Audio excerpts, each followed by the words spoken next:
The laughter hit me before I even reached the entrance. It spilled from the giant ballroom, polished and gleaming under hundreds of soft golden lights. Music swelled from the live band, the sound of champagne glasses clinking, heels clicking on marble floors, and chatter rising like steam in a pressure cooker. Before we begin, drop a comment and tell us what would you do in this situation? Be honest, tell me in the comments below. We read every comment. Let's begin. I walked in alone, heads turned, not because I was late, not because I was dressed differently, but because, in their eyes, I had no business being there without anyone by my side. There she is, someone near the bar muttered. Wow, my cousin Elise snickered. Brave of her to show up solo. She couldn't even find a date, my sister Rachel whispered to the woman next to her, loud enough for the room to catch it. It's honestly sad. I didn't flinch. I just kept walking. The navy blue dress I wore wasn't designer. It wasn't new. I'd stitched it myself after work for 3 nights straight because rent came first and life didn't come with safety nets. My heels were borrowed. My nails were bare. My lipstick? Drugstore red. But my spine? Unbreakable. The scent of roses and expensive perfume was thick in the air. Every table was set with crystal, the chandeliers dripping elegance, and the stage was dressed like something out of a magazine.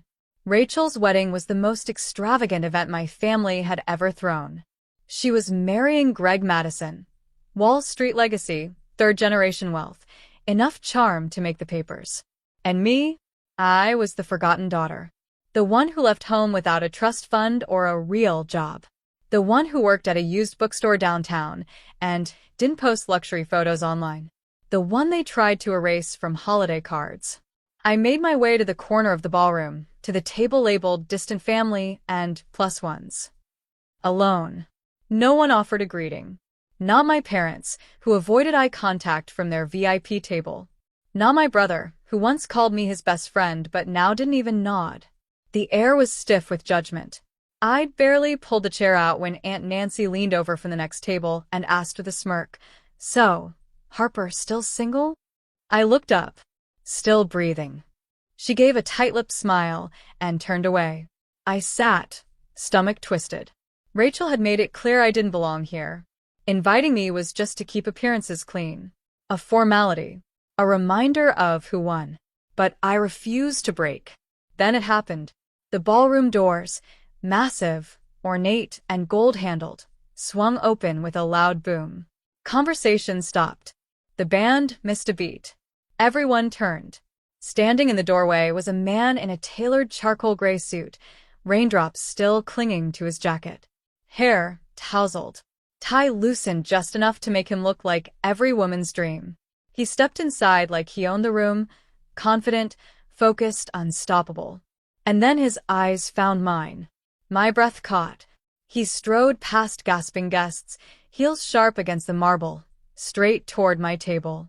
I stood on instinct, completely frozen. He didn't hesitate. He took my hand in his, leaned close, and said with a warm smile, "Sorry I'm late, love." I blinked. He whispered, just for me to hear, "Play along." Then louder, to everyone else, he turned with charm carved from diamonds and said, "Traffic was a nightmare. But I could miss celebrating your sister's big day." The entire ballroom seemed to hold its breath. "I'm Nathan," he said, glancing toward my father and Rachel. "Harper's fiancé." A fork clattered onto a plate somewhere. Gasps swept through the room like a gust of wind. Rachel looked like she'd swallowed a brick. Greg's expression shifted. My mother's mouth opened and closed like a fish. My father's jaw ticked. Nathan gave me the softest smile. Reassuring. Safe. Powerful. And I realized this wasn't just a performance. This was the beginning of something they'd never see coming. For a few seconds, nobody moved. Not a single soul in that ballroom knew what to do with the image now standing in front of them. Me. The so-called family embarrassment, with a billionaire gripping my hand like I was his entire world. Then came the whispers. "Fiancé? Since when? Is he serious? That's Nathan Hale, right? From Hale Holdings." My heart pounded. Nathan Hale? That Nathan Hale? The name wasn't just recognizable, it was legendary. A tech billionaire who dropped off the Forbes list not because he was losing money, but because he bought the media company that published it. He was real. Standing right beside me, holding my hand like it belonged there. Rachel's face twisted. She stepped off the wedding stage in her glittering ivory gown, heels tapping fast across the floor. Her perfect bride smile? Gone. What the hell is this? She hissed, barely keeping her voice low. You brought a fake fiancé to my wedding? Nathan didn't flinch. Fake, he asked smoothly. That's a bold assumption for someone who didn't even know her sister still speaks fluent French, owns 3 patents, and volunteers on weekends.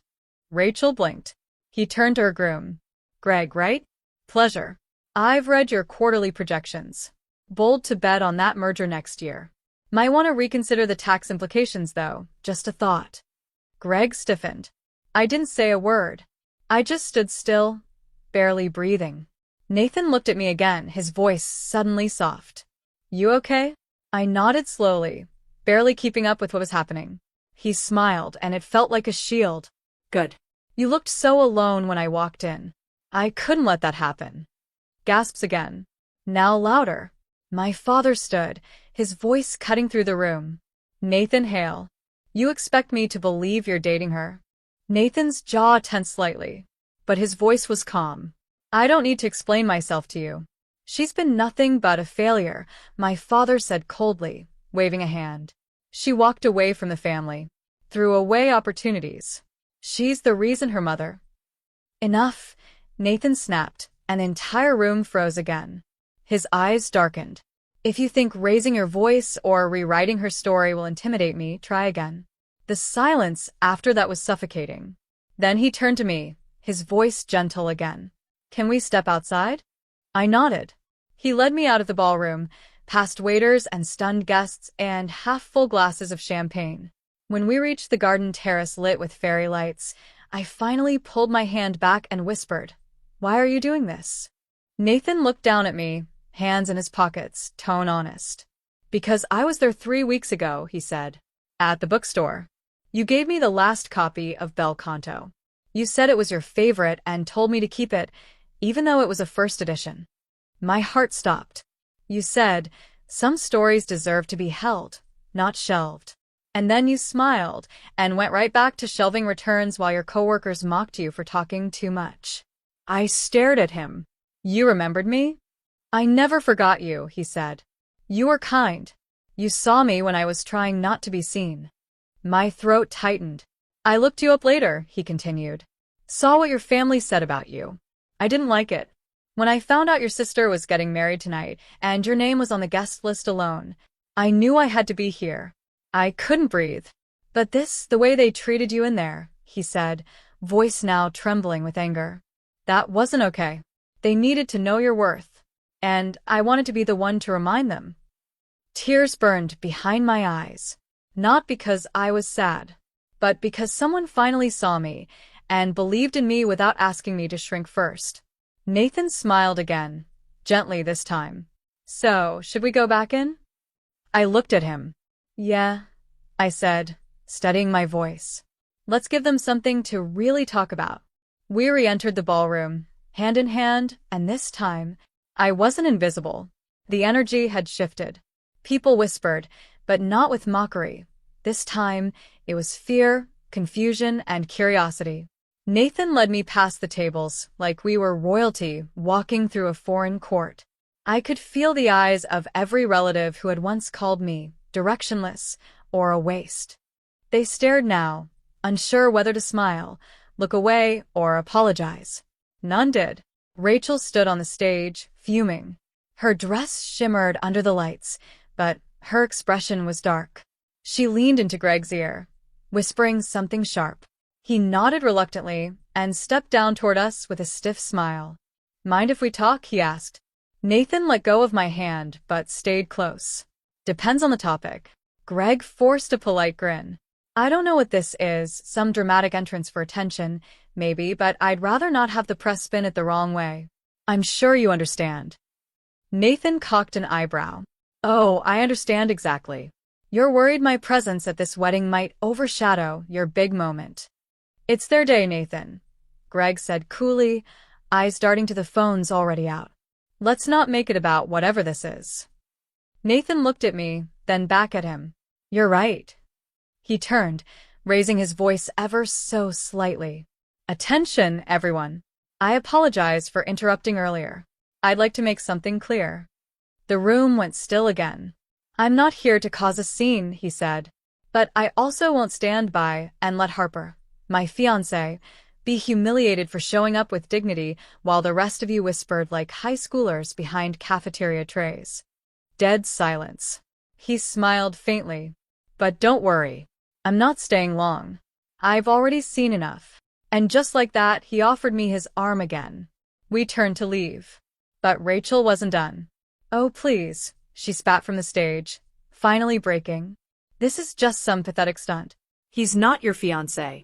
You probably paid him. That stung. Not because it might convince others, but because I knew Rachel meant it. Tell them, she continued. Tell them the truth, Harper. That you begged some stranger to show up here just to make yourself feel important. I turned slowly. All the air left my lungs. But Nathan didn't let me speak. He stepped forward, his voice like ice. No. But I did offer to invest in her nonprofit. The one you all ignored when she pitched it during the family fundraiser last year. Rachel's face drained of color. You remember that, right? Nathan said. She wanted to create a community reading program for underserved schools. She submitted proposals. Followed up. Got nothing but radio silence from her own family. My mom stood now.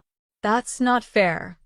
No, what's not fair, Nathan snapped, is watching a woman you claim to love sit in the back row while you all play perfect up front. The room shifted uncomfortably. People looked away. Some sat down again. Others pretended to sip drinks just to avoid the tension. I stepped forward then. I didn't ask him to do this, I said softly. I didn't ask for attention. I just showed up because I thought maybe being here meant I still belonged. I looked right at Rachel. But I was wrong. She opened her mouth, but I held up a hand. No more fake smiles. No more pretending this family didn't turn its back on me the second I didn't fit your mold. The lights felt hotter. My voice felt stronger. So you can keep your perfect wedding, your cold congratulations, and your shallow whispers. But I'm done shrinking to make room for your egos. And with that, I turned to Nathan. Let's go. The ballroom doors closed behind us a second time. But this time I didn't feel small. I felt free. We didn't speak until we were back in Nathan's car, a sleek, black Aston Martin parked beneath the glowing awning of the Grand Lexington Hotel. The moment the doors shut, sealing us away from the cold eyes and champagne-soaked whispers, I finally exhaled. I can't believe you did that, I said, half in awe, half in shock. That you showed up. That you knew. Nathan glanced over, his face soft now. I didn't know what I'd walk into, but I felt it that day in the bookstore. Like you were fighting to stay visible in a world that kept trying to erase you. I swallowed, emotions catching in my throat. It's been like that for years. He nodded. I know. His voice was quieter now. Sadder. He shifted in his seat, running a hand through his hair. Harper, there's something else I didn't tell you. I blinked. What? He pulled out his phone, tapped a few times, and turned the screen toward me. It was a photo, blurry, slightly tilted. But it was me, taken from inside the bookstore. I looked confused. I didn't take it, he said. My assistant did. Months ago. He paused. She was researching potential hires for a foundation I'm starting, quietly. One of the staff had read a piece you wrote on literacy access. Your name kept popping up. I visited the store to meet you casually. No agenda. No strings. But then, when you handed me that book and smiled at me like I wasn't a stranger, I knew I didn't just want to work with you. I stared at him. I wanted to know you. Silence. Thick. Real. You came to see me? I didn't mean to lie, he said. But after today, it felt wrong not to tell you. I didn't want you thinking this was some pity stunt. I looked out the window, rain starting to mist the glass. It wasn't pity. It was protection. a kindness I didn't know how to accept because I'd never been shown it this way before. I turned back to him. You said something back there about my nonprofit idea. How did you even know about that? He smiled a little. I told you. I read everything. I blinked, stunned. You actually read the proposal? All 42 pages. My hands trembled. I'd poured every piece of myself into that project. Spent nights sketching out models, researching funding gaps, pitching it to my family only to be laughed off the porch. I want to fund it, he said softly. Not just because it's good, but because you are. My throat tightened. You don't even know me. I know what it feels like to be invisible in a room full of people who only see what they want, he said.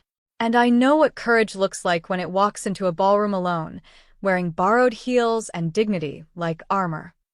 The tears came then, not because I was sad, but because for the first time in my life, I felt seen. He reached for my hand, his grip warm and steady. But Harper, he added, if we do this, your foundation, your work, it's got to be yours. Fully. I don't want headlines. I don't want press. I just want to be the guy who stands behind the woman who changed everything. I laughed through the tears, shaking my head. You're unbelievable. No, he said, smiling. I just believe in you. We sat there for a long moment, rain tapping gently on the windows, city lights reflecting off the windshield like stars. Then my phone buzzed. I checked it and froze. It was a message from Rachel. You think this is over? That stunt might have worked tonight. But don't forget, I know who you really are. My heart twisted. I showed it to Nathan. He read it, then calmly took my phone and placed it face down on the console. She's afraid, he said. And people who are afraid lash out. I nodded slowly. She's going to try and destroy me. Nathan leaned closer. Then it's time, he said, voice low. You stop letting her win. The next morning, Rachel's text wasn't just a threat. It was a warning. By noon, posts were swirling online. A few old photos from my college dropout year. A misquoted article headline from a blog I never approved. Someone even claimed I was faking the engagement for money. Rachel had clearly gone all in. Nathan didn't say much. Instead, he made a quiet call.